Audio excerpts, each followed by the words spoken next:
자, 오늘은 하나님이 주신 약속을 이루어가는 과정에서 일어나는 일에 대해서 좀 말씀을 상고하려고 합니다.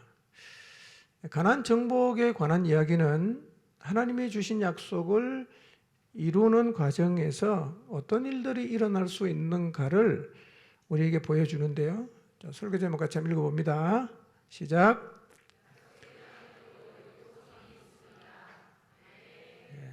세 분이 안 따라했습니다. 한 번 더 하겠습니다. 시작. 네. 지금 이스라엘은 가나안으로 가고 있습니다. 그냥 가는 게 아니고요. 영토를 확장하기 위해서 가는 게 아니고 하나님이 주신 약속이 있었기 때문에 그 약속을 붙잡고 가나안으로 가고 있습니다. 그처럼 오늘 우리도 하나님이 각 사람에게 주신 약속을 붙잡고 달려가고 있을 수 있어요. 모든 그리스도인은 하나님이 주신 약속을 다 갖고 있어요. 기도 응답의 약속, 또 인생을 인도하신다는 약속, 또 우리의 삶을 보호하고 지키시겠다는 약속, 이런 약속은 모든 그리스도인들에게 하나님이 동일하게 주신 약속입니다. 이런 약속들 외에도 이를테면 가족 구원에 대한 약속, 개인이나 혹은 가정의 미래에 대한 약속을 하나님으로부터 받고 그 약속을 붙잡고 가고 있을 수가 있습니다.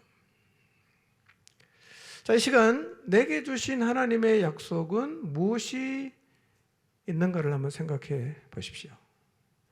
내가 붙잡고 있는 약속은 뭔가? 하나님이 나에게 주신 약속은 어떤 게 있는가?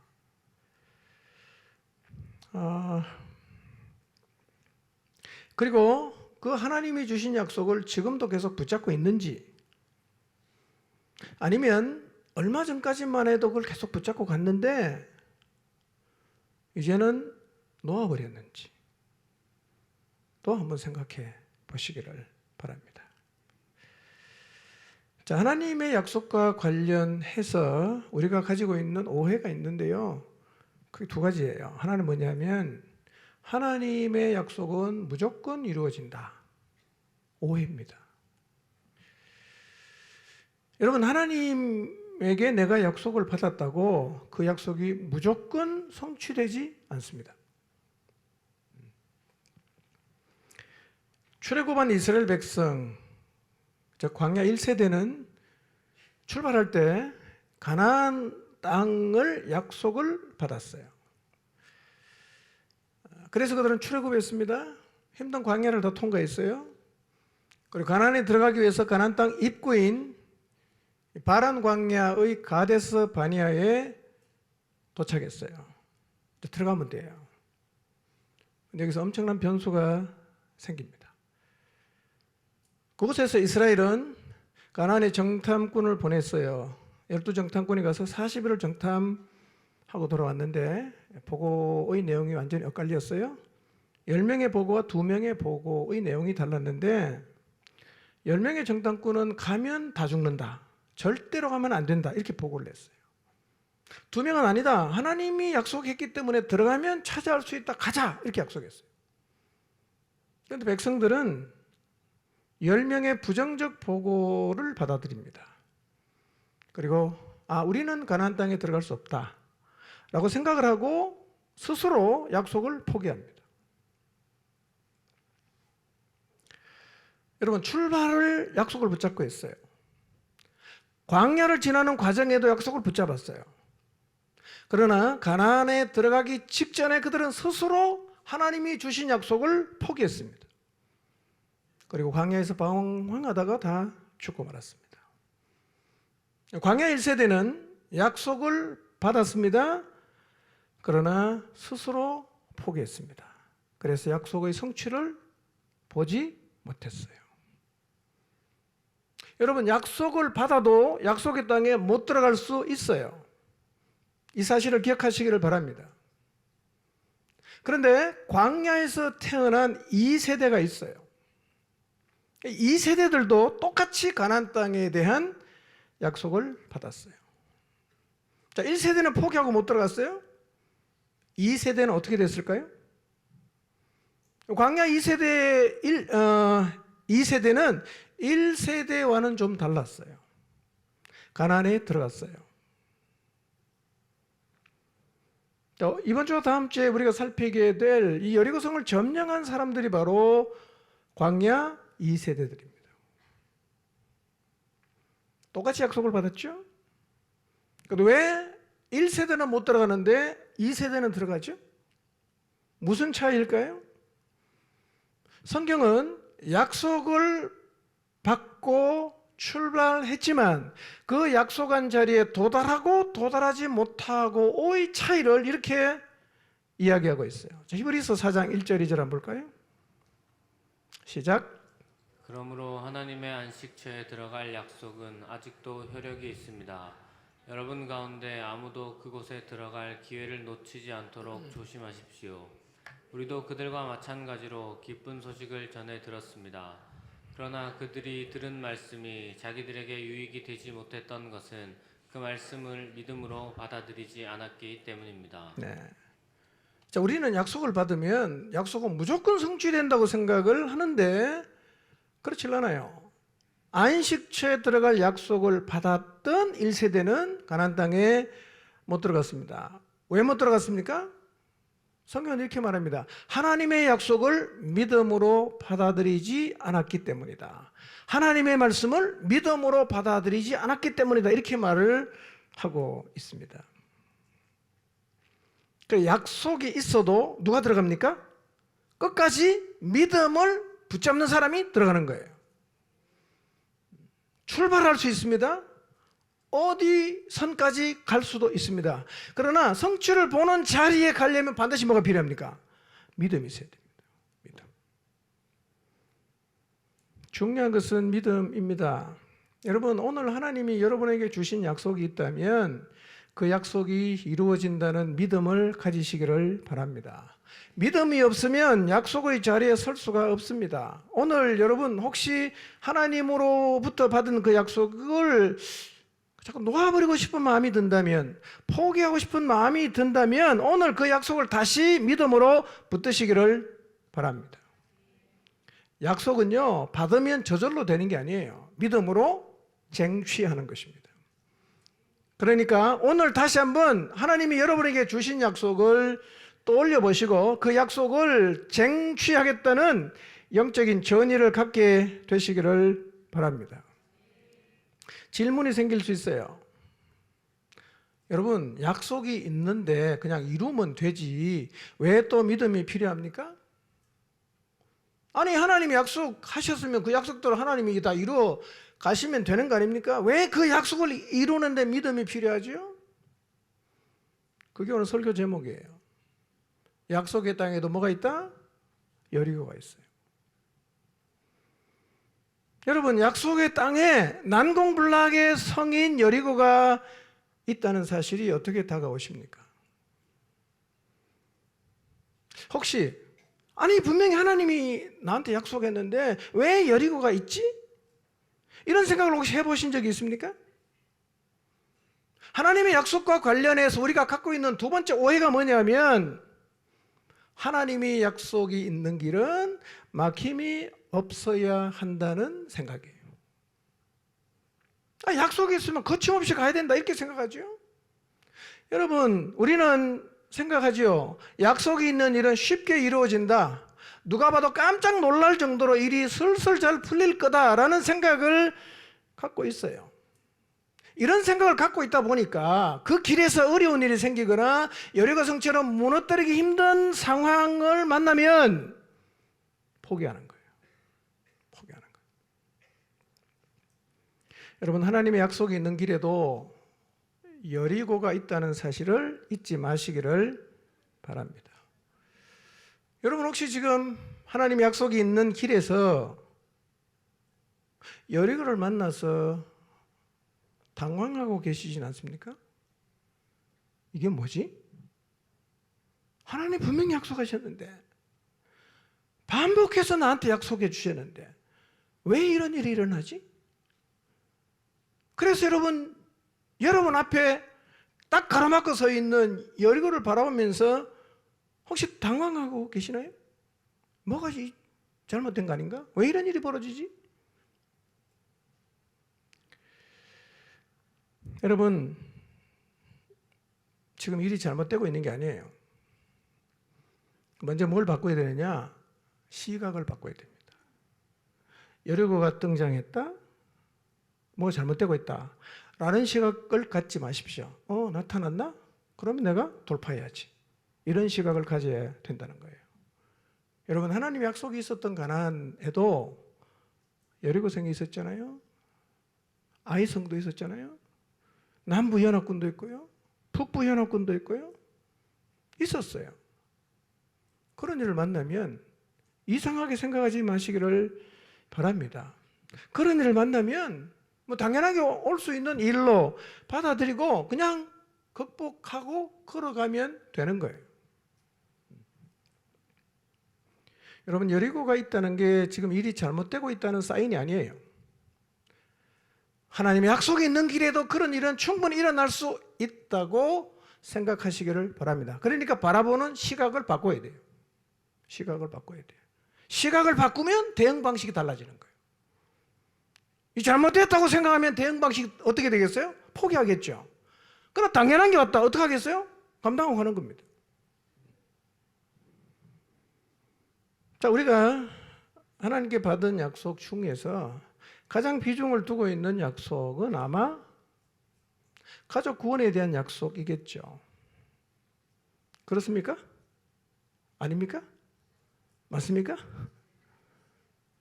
그게 되기를 바랍니다. 예.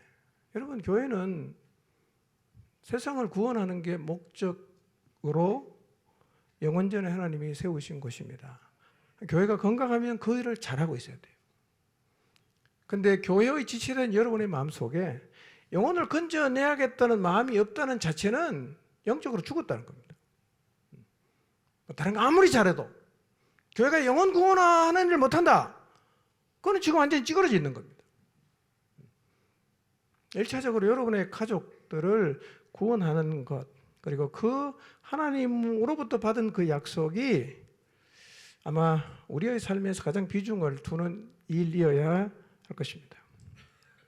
자, 기도하다가 혹은 성경을 읽다가 가족 구원에 대한 약속을 내가 받았어요. 그런데 우리가 어떤 기대를 합니까? 이제 우리의 가족들이 곧 죽게 돌아오겠구나. 우리 아버지도 돌아오고 우리 자녀도 돌아오고 우리 남편도 돌아올 거라 기대를 합니다. 그리고 안심을 합니다. 감사한 마음으로 복음을 전하죠. 예배 자리에 초대도 합니다. 그때 이런 마음이에요. 이제 너는 도망갈 수 없어. 나는 하나님이 주신 약속을 갖고 있다. 이렇게 속으로 우리가 중얼거리면서 굉장히 좀 여유를 부립니다. 당신은 어떤 식으로 반응해도 결국은 돌아올 거야. 이런 생각을 우리가 한단 말이에요.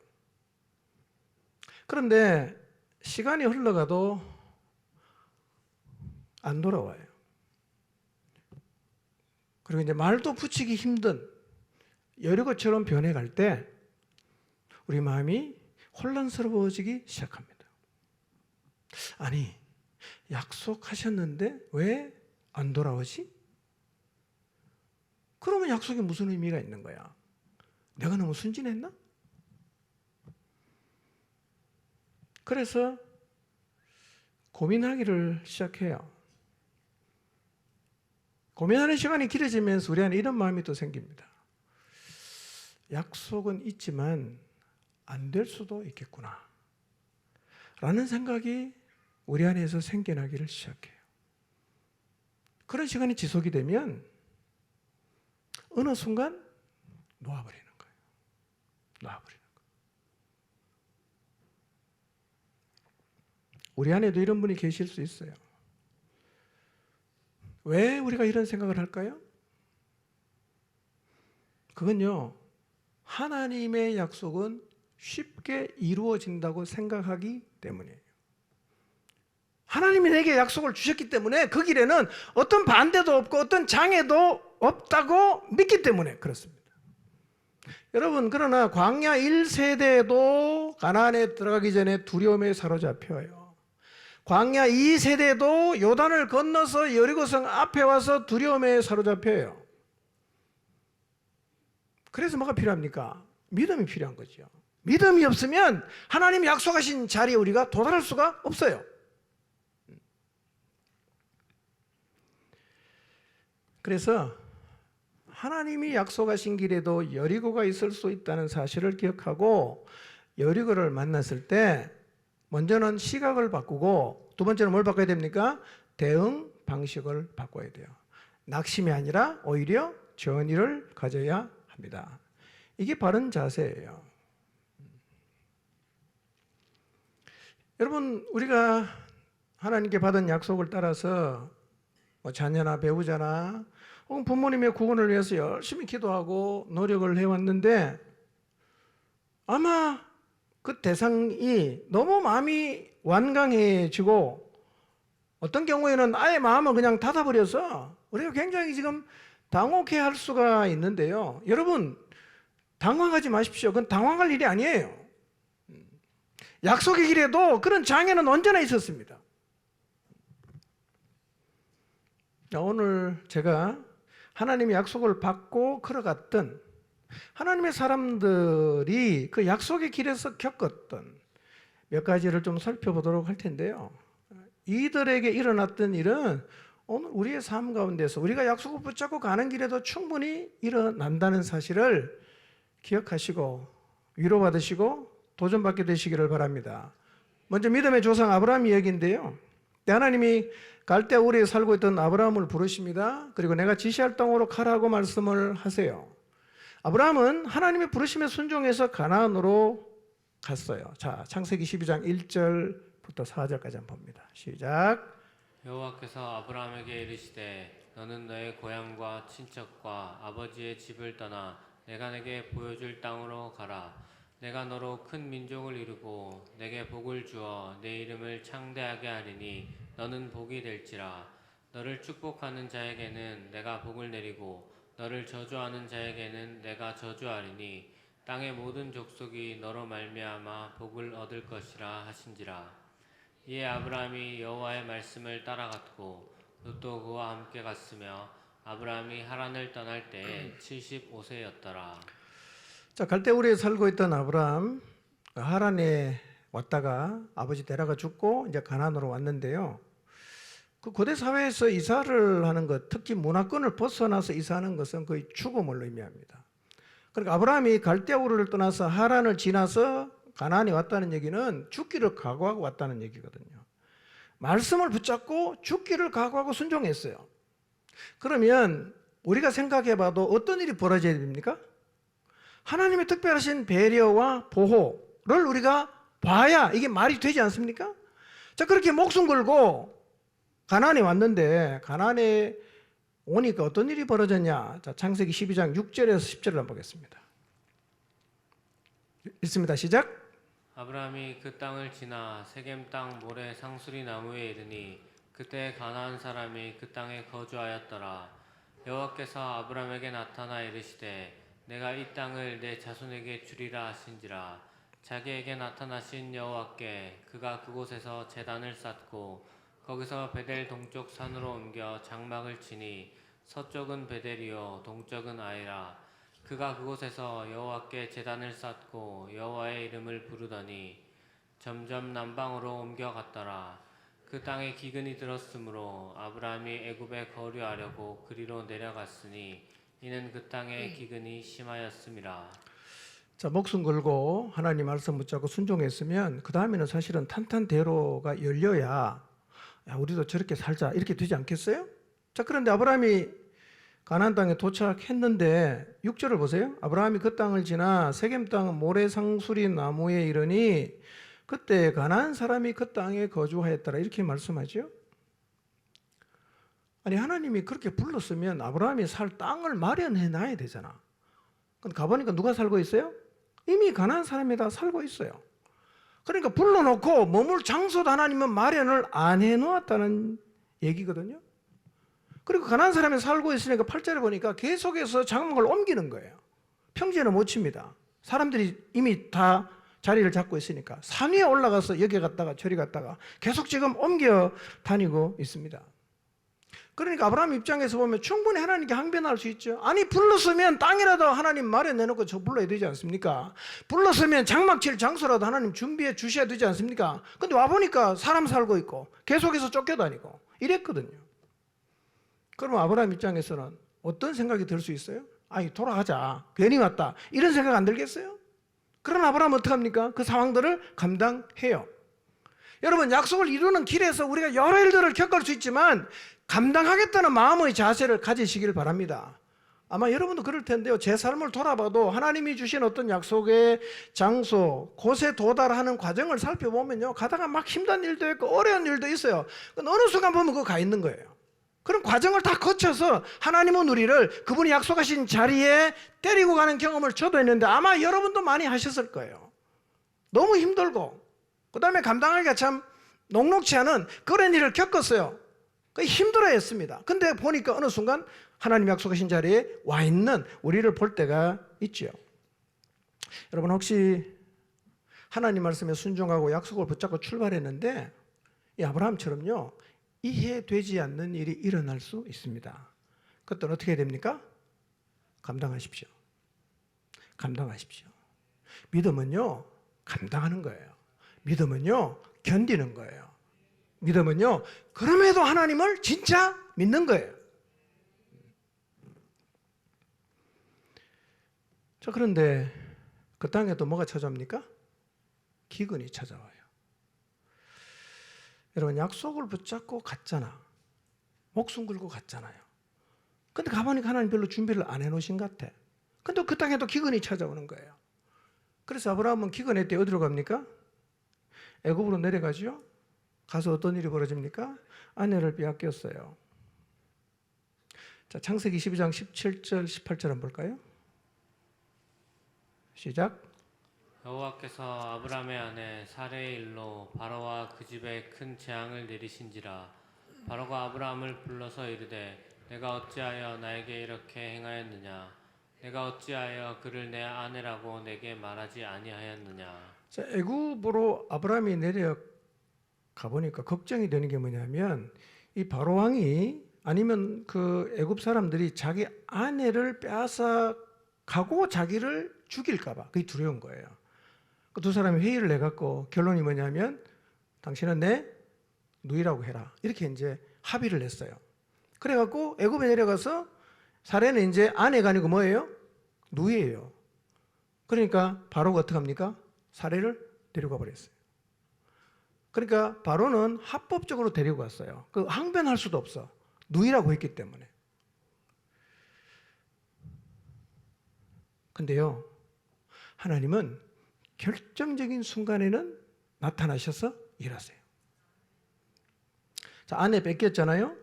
근데 누이라고 해서 빼앗아 갔고 아브라함은 예물도 받았기 때문에 어떻게 할 방법이 없습니다. 근데 사례가 만약에 아브라함의 바로의 후처가 되면 아브라함에게 주신 하나님 약속은 무효가 되잖아. 하나님이 알아서 하시지 않겠어요? 그래서 어떻게 합니까? 7절에 보면 하나님이 바로의 집에 재앙을 내리는 거예요. 바로가 화들짝 놀랍니다. 그리고 아브라함을 불러요. 네가 어찌 나한테 이렇게 거짓말했냐? 그리고 도로 돌려준단 말이에요.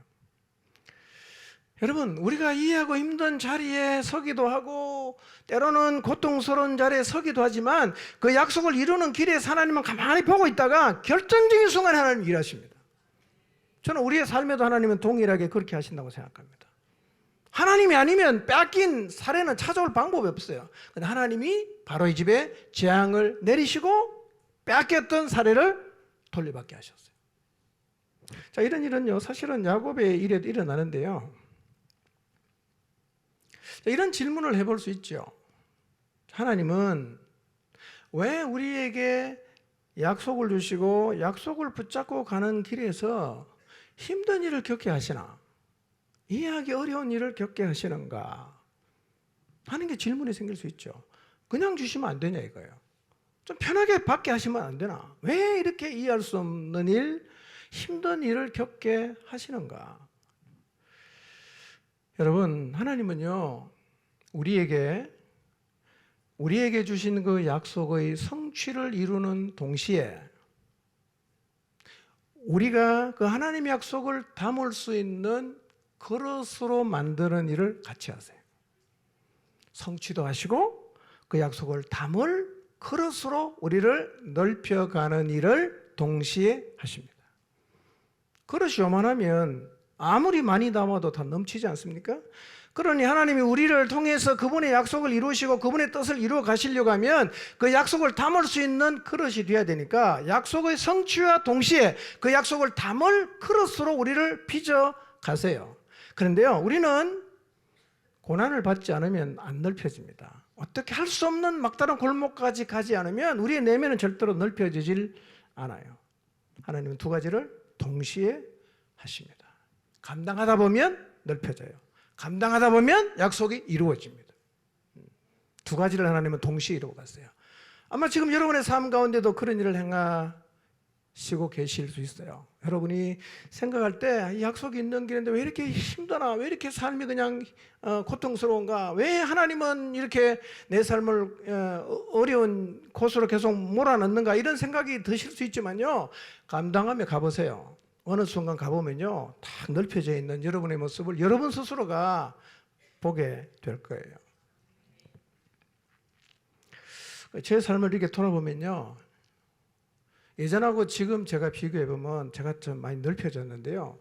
언제 넓혀졌는가 봤더니 힘들 때, 이해되지 않는 과정을 감당하며 갈 때, 그때 하나님은 넓히셨어요.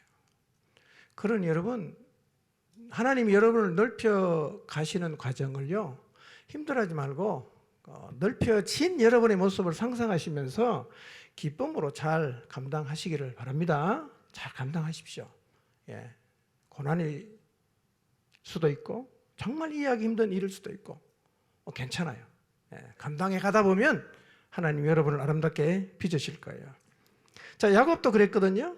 야곱이 형의 낯을 피해서 바단 아람으로 갔어요. 20년 살았습니다. 14년은 아내 얻기 위해서라고요. 그 다음에 6년은 자기 재산을 이제 모으기 위해서 6년을 일하고 20년을 일했는데요. 그때 하나님이 야곱에게 나타나셔서 이렇게 말씀하십니다. 내 출생지로 돌아가라, 이렇게 말씀하세요. 자, 창세기 31장 11절에서 13절을 봅니다. 시작. 꿈에 하나님의 사자가 내게 말씀하시기를 야곱아 하기로 내가 대답하기를 여기 있나이다 하매 이르시되 내 눈을 들어보라 양떼를 탄 수량은 다 얼룩무늬 있는 것 점 있는 것과 아롱진 것이니라 라반이 내게 행한 모든 것을 내가 보았노라 나는 베델의 하나님이라 내가 거기서 기둥에 기름을 붓고 거기서 내게 서원하였으니 지금 일어나 이곳을 떠나서 내 출생지로 돌아가라 하셨느니라. 네, 하나님이 야곱에게 나타나셔서 너의 출생지로 돌아가라, 이렇게 말씀하셨어요. 야곱이 두 아내를 불러요. 자기 양치는 대로. 그리고 상의를 합니다.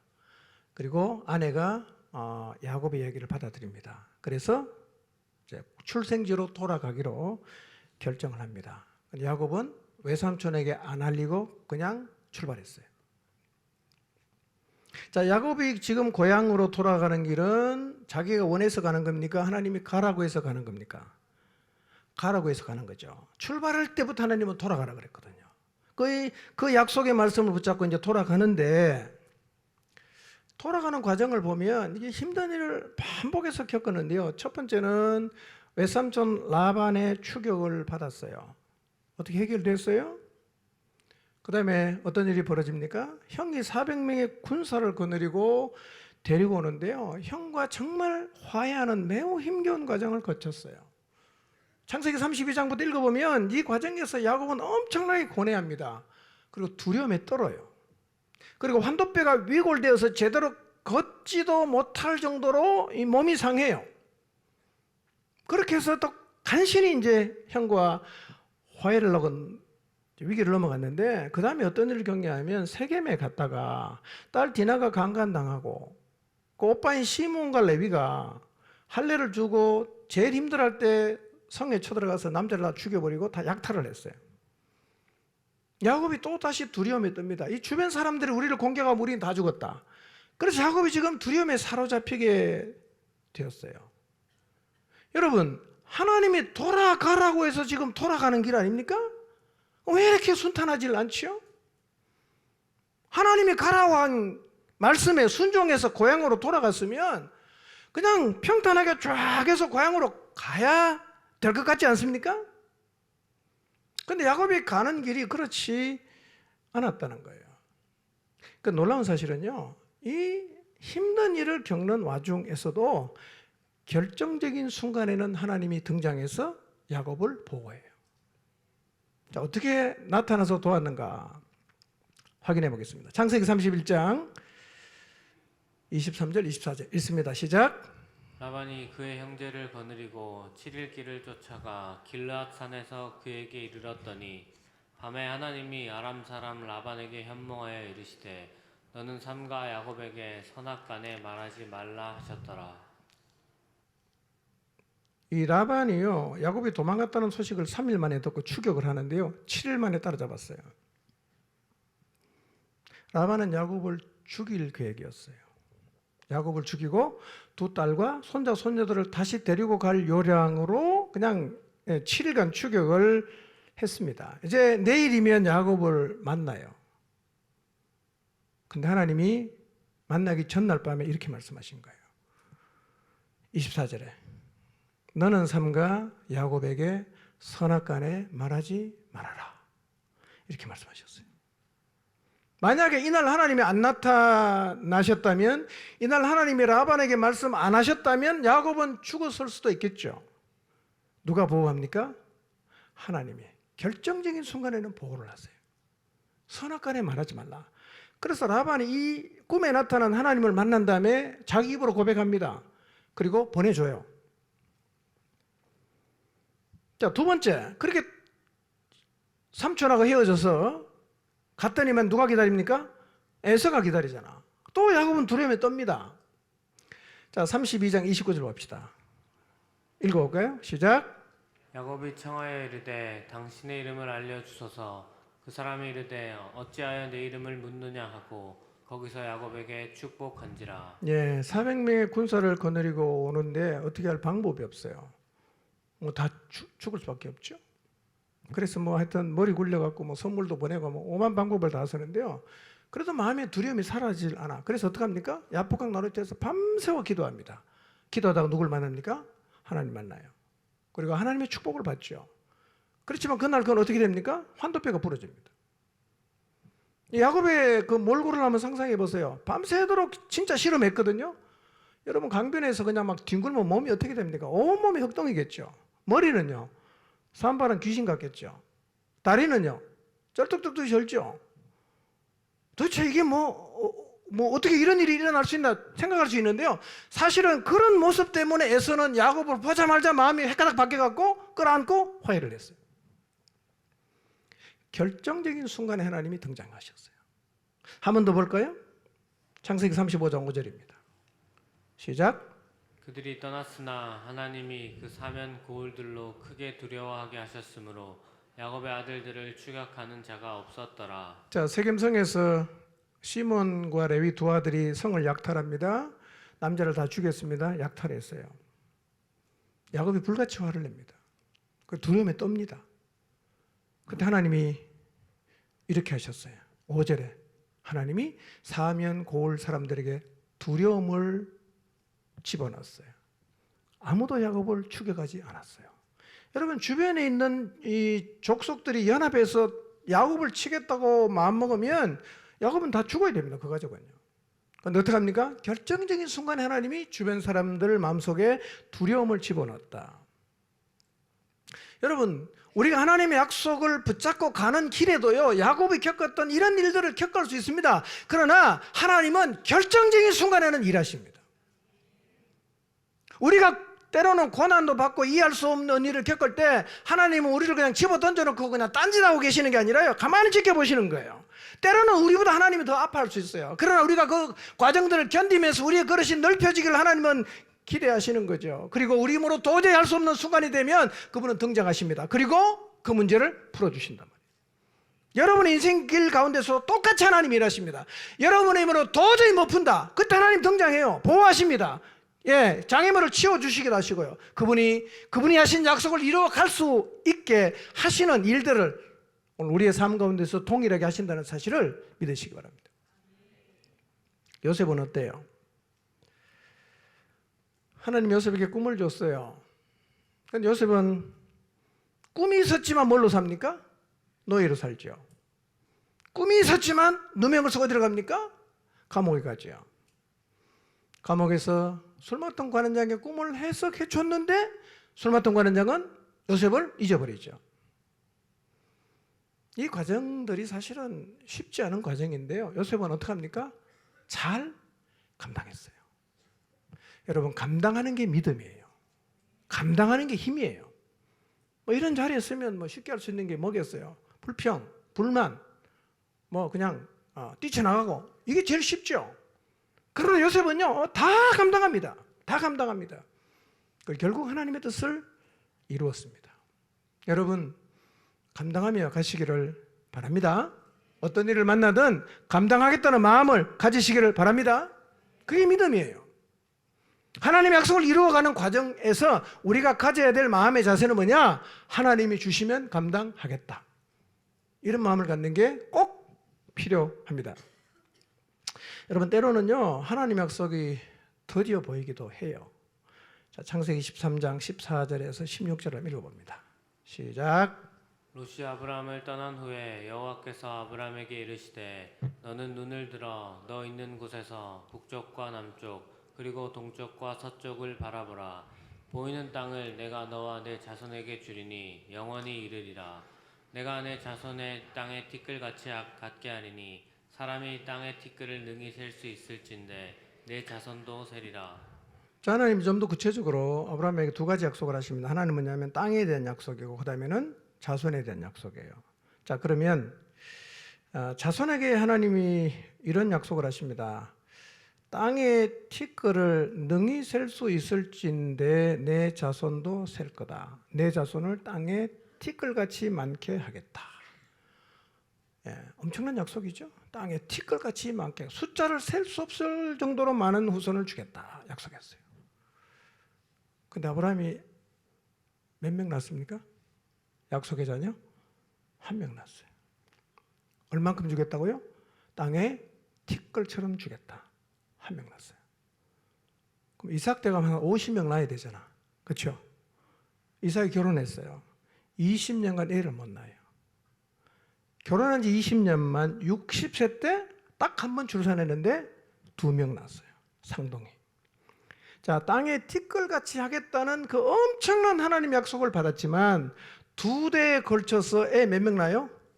3명 낳습니다. 약속이 별로 의미 없어 보이지 않습니까? 약속하시면 뭐하냐? 여러분, 차라리요, 이스마엘은 후손이 더 많아요. 그러니까 땅에 티끌 같은 후손을 주겠다는 이 하나님의 약속이 무색할 정도로 약속을 받은 집안에는 2대에 걸쳐서 셋밖에 없고 약속이 없는 이스마엘은 자녀가 훨씬 더 많았어요. 우리도 이런 상황 앞에 설 수 있죠. 하나님의 약속을 붙잡고 열심히 믿음으로 살았는데 예수님 안 믿는 사람이 훨씬 나보다 상황이 좋은 것 같아. 애들도 공부도 잘하고 말도 잘 듣고 경제적으로도 잘 풀리는데 나는 보니까 하나님 약속을 받았다는 게 무색할 정도로 도대체 비교가 될 정도로 이 인생이 안 풀릴 수 있어요. 그래서 하나님의 약속을 이루는 데는 뭐가 필요합니까? 기다리십시오. 믿음을 가지시기를 바랍니다. 조급하게 생각하지 마세요. 결국에는 그분의 뜻을 하나님은 이루세요. 결국은 이루십니다. 뭐가 필요하다고요? 믿음이 필요합니다. 여러분, 출애굽기를 보면 하나님은 아브라함에게 주신 약속대로 이스라엘을 출애굽시키기로 결정하시고 출애굽할 지도자 모세를 떨기나무 아래에서 불러요. 그리고 지도자로 세웁니다. 자, 하나님의 부름을 받은 모세는 백성을 출애굽시키기 위해서 누구랑 담판하죠? 바로와 담판을 하죠. 바로와. 근데 모세가 이스라엘 백성을 출애굽시키기 위해서 바로하고 몇 번 만납니까? 10번 만납니다. 10번 만나요. 그러니까 바로왕하고 모세는 10번이나 만나서 실험을 했어요. 그 10번째 재앙이 내린 후에 비로소 출애굽을 하게 되죠. 여러분 생각해 보세요. 하나님의 약속이 있고 그 약속을 이루기 위해서 모세를 불렀다면 한두 번 정도 실험하고 그 다음에 나가야 되지 않습니까? 아니 약속을 이루려고 불러놓고 왜 10번씩이나 실험하게 하냐 이거예요. 여러분 우리는 이 일을 통해서 배워야 될 게 있어요. 여러분 하나님의 약속의 쟁취를 보려면 10번씩이라도 실험할 수 있는 힘이 있어야 돼요. 7번 했는데 안 됐어요. 8번 또 안 됐어요. 9번 또 해야지. 10번 또 해야죠. 그게 힘이에요. 여러분 이스라엘 백성이 출애굽하는 것은 아브라함에게 주신 약속이고 하나님 그 약속을 위해서 모세를 불렀는데도 불구하고 몇 번 만났어요? 10번 실험했습니다.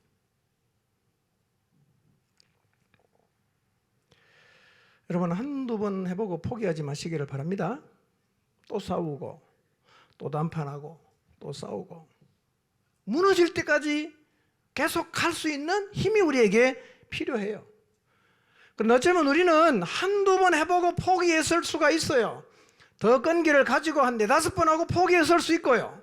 더 끈기를 가져서 한 6-7번 하고 포기했을 수 있는데요. 여러분 하나님이 이룰 때까지 끝까지 가시기를 바랍니다. 끝까지 가십시오. 자녀의 구원을 포기하셨습니까? 남편의 구원을 포기하셨습니까? 부모의 구원을 포기하셨습니까? 저는 여러분이 그냥 포기했다고 생각하지는 않아요. 해볼 만큼 했겠죠.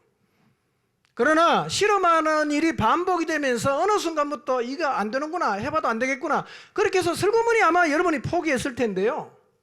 기억하십시오. 모세는 하나님의 약속이 있는 출애굽의 역사를 이루기 위해서 10번이나 바로와 실험을 했습니다. 쉽게 포기하지 마십시오. 쉽게 포기하지 마십시오. 9월 8일을 자녀들을 축제로 인도하는 날로 정했습니다. 이번에는 초청 범위를 초등학생부터 합니다. 초등학생. 여러분 왜 초등학생부터 해야 하느냐면요, 초등학생들이 이미 이 시대의 철학의 영향을 받고 있습니다. 의도를 가지고 우리 아이들의 마음속에 거짓된 생각을 집어넣는 세력이 있어요. 크게 보면 배우는 사탄이겠죠. 여러분 인권이라는 미명하에 계속 이렇게 가르칩니다. 네 생각이 중요하다. 네가 하고 싶은 대로 할 권리가 나한테 있다. 이걸 계속 가르치는 거죠. 여러분 우리 아이들이 이런 영향을 받아요. 벌써요. 그러니까 부모 말도 이제 안 듣잖아. 그리고 미숙한 생각을 고집합니다. 그리고 자기 마음대로 하는 것이 문제가 되는 게 아니라 이것은 인권이다 라는 생각을 마음속에 차곡차곡 쌓아가고 있습니다. 어느 날 보면 깜짝 놀랄 겁니다. 얘가 이런 애였나?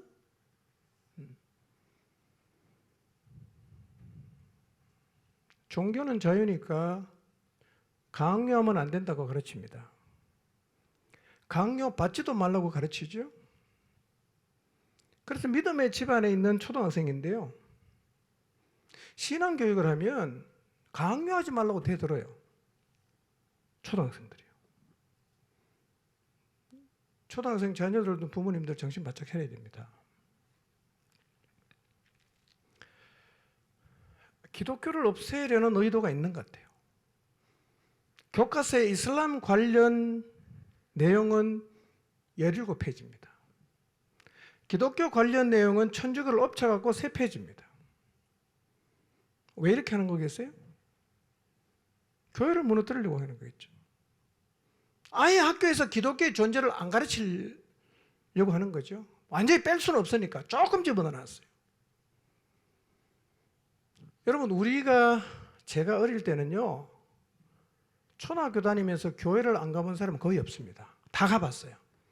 여름 성경학교, 부활절, 성탄절 다 가봤어요. 요즘에는요, 초등학생들 중에 교회를 한 번도 안 가본 사람이 90%가 넘답니다. 초등학생은 미전도 종족이에요. 우리가 예수님만 믿는 미전도 종족을 향해서 열심히 나가는데요, 사실은 미전도 종족이 우리 집에 있습니다. 교회를 한 번도 안 가봤어요.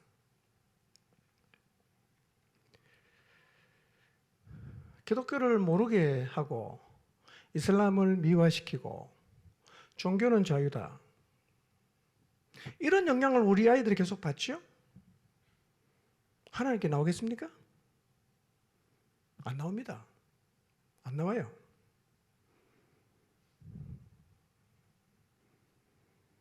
여러분, 하나님을 떠난 죄인에게 네가 하고 싶은 대로 해라, 이렇게 가르치면 세상이 어떻게 되겠어요? 여러분, 깡패나 살인자에게 네 하고 싶은 대로 마음대로 해, 이렇게 내버려두면 어떻게 됩니까? 난장판 안 되겠어요?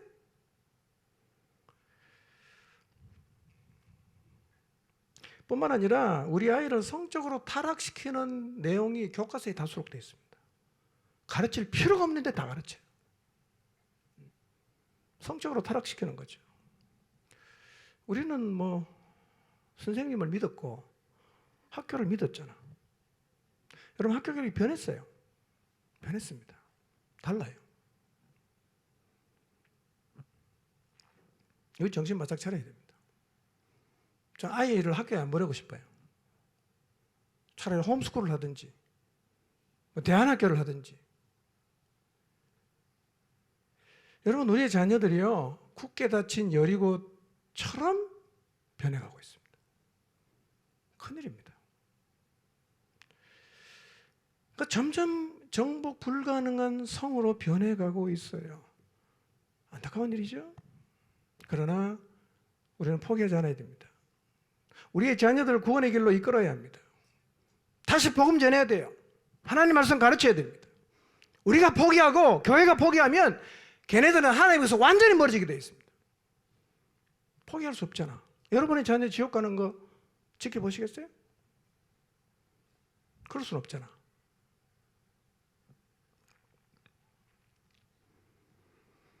이번 9월 8일에는요, 초등학생, 중고등학생, 청년 모두 다 초청해서 복음을 전하려고 합니다.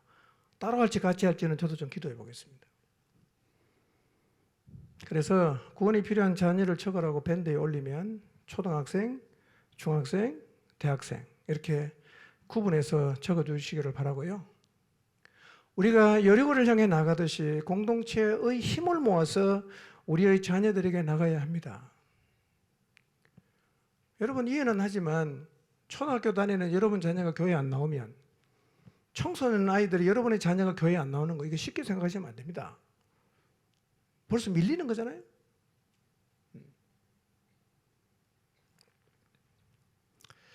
이번 주부터 명단 올려주시고요, 자녀를 위해 하나님 앞에 간절히 기도하시기를 바랍니다. 새로운 마음으로 우리가 접근할 필요가 있습니다. 그러나 오늘 말씀에 비추어서 생각해 보십시오. 자녀 구원에 대한 약속을 받아도 그 길이 순탄하지 않을 수가 있습니다. 그러나 순탄하지 않는 게 잘못된 게 아니라 그게 정상이에요. 우리는 그 모든 상황을 감당해야 합니다. 그리고 마침내 그들을 구원의 길로 이끌어내야 합니다. 우리의 자녀를 구원의 자리에 이끌기 위해서 우리는 모세처럼 10번 이상 실험할 수도 있습니다.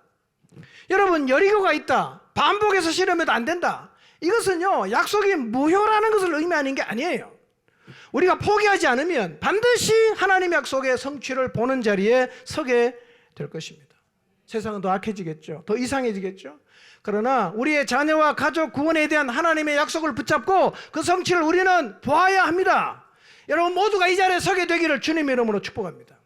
세상이 더 악해져도 복음이 사람을 변화시키고 새롭게 할 수 있는 능력임을 여러분이 몸소 경험하게 되시기를 바랍니다. 순탄하지 않을 거예요. 당연하게 받으십시오. 감당하십시오. 우리가 이깁니다. 세상이 반성적으로 이미 변했어요. 우리의 자녀들이 오롯이 영향을 다 받고 있습니다. 그러나 우리에게 주신 하나님의 약속이 있다면 그 약속은 여전히 살아있습니다. 여리고도 무너집니다. 여리고 어떻게 무너뜨리냐? 여리고로 변해가는 우리의 자녀와 가족은 어떻게 구원의 길로 이끌 수 있겠는가? 이 부분은 제가 다음 주에 말씀드리겠습니다. 구체적으로 그럼 자녀가 여리고라면 어떻게 우리가 접근해야 할 것인가? 여러분도 기도해 보시길 바랍니다. 하나님은 지금 우리를 다 지켜보고 계십니다. 우리 힘으로 감당할 수 없는 어떤 순간이 오면 하나님은 개입하십니다. 아브라함에게, 이삭에게, 야곱에게, 요셉에게 개입하셨던 것처럼 우리 인생에도 동일하게 개입하십니다. 약속을 이루시는 하나님을 믿으시기를 바랍니다. 어떤 상황을 맞닥뜨리더라도 두려워하지 마십시오. 그리고 하나님의 약속을 붙잡고 여러분이 사랑하는 가족을 구원하는 길을 묵묵하게 걸어가시기를 주님의 이름으로 축복합니다.